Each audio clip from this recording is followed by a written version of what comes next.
जय श्री राधे भक्तों। आज हम मुरली चैनल के माध्यम से आप सभी भक्त जन के समक्ष एक धार्मिक कहानी जिसका शीर्षक है सबसे बड़ा पुण्य प्रस्तुत कर रहे हैं। तो आइए इस प्यारी सी कहानी को श्रवण करते हैं। एक राजा बहुत बड़ा प्रजापालक था।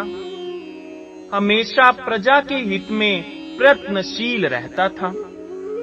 वह इतना कर्मठ था कि अपना सुख, ऐशो आराम सब छोड़कर सारा समय जन कल्याण में ही लगा देता था। यहाँ तक कि जो मोक्ष का साधन है अर्थात भगवत भजन, उसके लिए भी वह समय ही नहीं निकाल पाता था।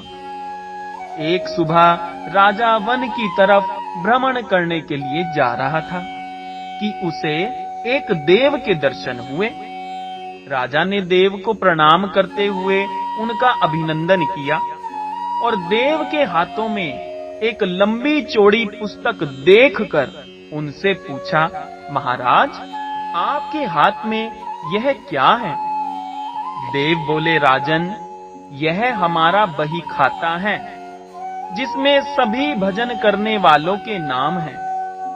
राजा ने निराशा युक्त भाव से कहा, कृपया देखिए तो इस किताब में कहीं मेरा नाम भी है या नहीं। देव महाराज किताब का एक एक पृष्ठ उलटने लगे, परंतु राजा का नाम कहीं भी नजर नहीं आया। राजा ने देव को चिंतित देखकर कहा, महाराज, आप चिंतित ना हो, आपके ढूंढने में कोई भी कमी नहीं है। वास्तव में ये मेरा दुर्भाग्य है कि मैं भजन कीर्तन के लिए समय ही नहीं निकाल पाता और इसलिए मेरा नाम यहाँ नहीं है। उस दिन राजा के मन में आत्मग्लानि सी उत्पन्न हुई, लेकिन इसके बावजूद उन्होंने इसे नजरअंदाज कर दिया और पुनः परोपकार की भावना दूसरों के लिए दूसरों की सेवा करने में लग गए। कुछ दिन बाद राजा फिर सुबह वन की तरफ टहलने के लिए निकले तो उन्हें वही देव महाराज के दर्शन हुए। इस बार भी उनके हाथ में एक पुस्तक थी। इस पुस्तक के रंग और आकार में बहुत भेद था और यह पहली वाली से काफी छोटी भी थी। राजा ने फिर उन्हें प्रणाम करते हुए पूछा, महाराज, आज कौन सा बही खाता आपने हाथों में लिया हुआ है? देव ने कहा, राजन, आज के बही खाते में उन लोगों का नाम लिखा है जो ईश्वर को सबसे अधिक प्रिय हैं। राजा ने कहा, कितने भाग्यशाली होंगे वो लोग, निश्चित ही वे दिन रात भगवत भजन में लीन रहते होंगे। क्या इस पुस्तक में कोई मेरे राज्य का भी नागरिक है? देव महाराज ने वही खाता खोला और ये क्या, पहले पन्ने पर पहला नाम राजा का ही था। राजा ने आश्चर्यचकित होकर पूछा, महाराज, मेरा नाम इसमें कैसे लिखा हुआ है?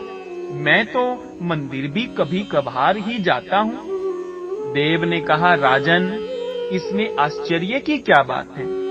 जो लोग निष्काम होकर संसार की सेवा करते हैं, जो लोग संसार के उपकार में अपना जीवन अर्पण करते हैं, जो लोग मुक्ति का लोभ भी त्याग कर प्रभु के निर्बल संतानों की सेवा सहायता में अपना योगदान देते हैं, उन त्यागी महापुरुषों का भजन स्वयं ईश्वर करता है। ए राजन, तू मत पछता कि तू पूजा पाठ नहीं करता, लोगों की सेवा कर, तू असल में भगवान की ही पूजा करता है।